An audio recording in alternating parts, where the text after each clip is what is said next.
we also have some fabulous economic news. If I can pivot to the fantastic news that Claudia Goldin won the Nobel Prize in Economics, who is the very first solo woman. So other women have won it, as a team with other economists who are men. She is the first person to get it as a solo woman. And her work is especially impressive because she has focused her career in a lot of ways on understanding women in the economy and the importance of our decisions and what we're doing and how the economy is affecting us.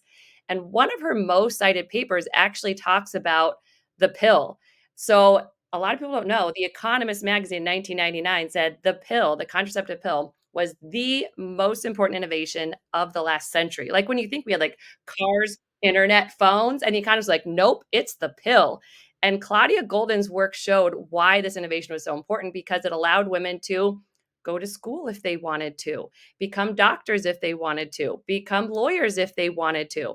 So now with access to this better reproductive care, now they waited to get married and they chose to have careers, and they also married for love and not because they had to.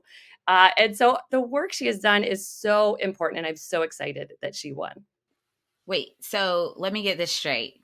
Access to reproductive health care and reproductive choices is good for the economy? Is that what you're So saying, good. Amanda? Like the most important. And I think it's interesting, especially after we talked to Heather McGee, is I see more and more like the zero sum mindset people have of like, oh, if it's good for women, it must be bad for someone, right? And it's like, no, it's great Yeah, for the it's good for economy. everybody. Like, hey, men wouldn't like, so men out there, if you're married, the chance that your wife actually loves you is significantly higher today than it was a few decades ago because she chose to Good marry point. you out of love and not because she had to. And I am really excited that they awarded it to her now because, of course, we have Ohio's issue one right now, who part of what issue one is doing is guaranteeing access to things like the pill, which we have had Ohio Republicans say, hey, we're coming after the pill. So there's recent conservative groups saying, hey, we're coming after the pill.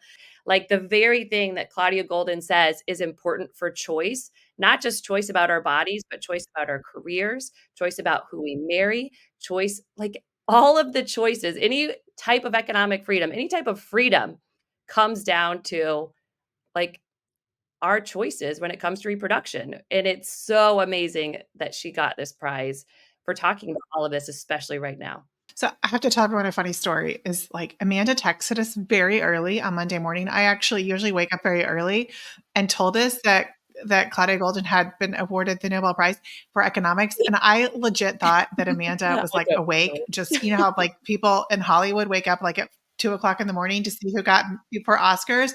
I thought Amanda woke up to see who was awarded the Nobel Prize for Waiting for economics. the news. But it turns out she was going on a flight. But anyway, but because she texted us and I read about it through the week because I haven't really slept much. So I read about it, and her work it's really easy to read and understand. I mean, I am not an economist. And so I was kind of surprised that no one had really kind of cited it.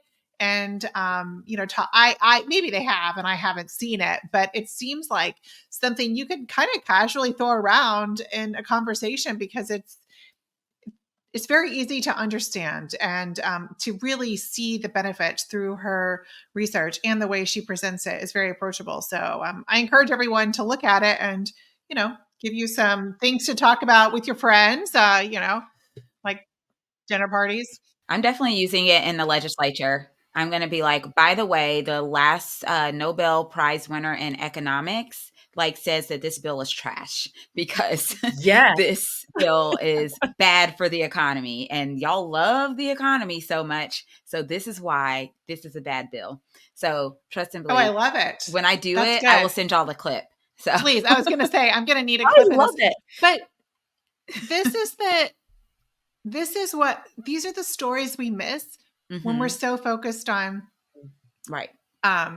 Tragedy and war, which we can't really control that in our country. I mean, at least not what's happening now. But when every single thing that really dominates the news is about the chaos that is occurring in Washington, D.C. That's so important. So part of what is so amazing about Claudia Goldin getting this is that economics is a field that has often ignored women in the economy. Like literally, there are so many examples I can give of where they're like, let's study workers, and they only looked at white men. And you're like, well, some workers are not white men. All of this chaos, I think you're going to start automatically ignoring demographics if they're not being extreme. Right. So if women are, and this is not to suggest go out and be extreme, but it is important to realize like who we might be missing in this conversation when we're talking so much about the chaos and extremism. We're missing the opinions of women, and we're a significant part of the conversation, or should be. And we're a significant part of the economy. And it's important to realize that all of this chaos means that there's people out there with valuable opinions and valuable thoughts that we're just completely ignoring. Exactly.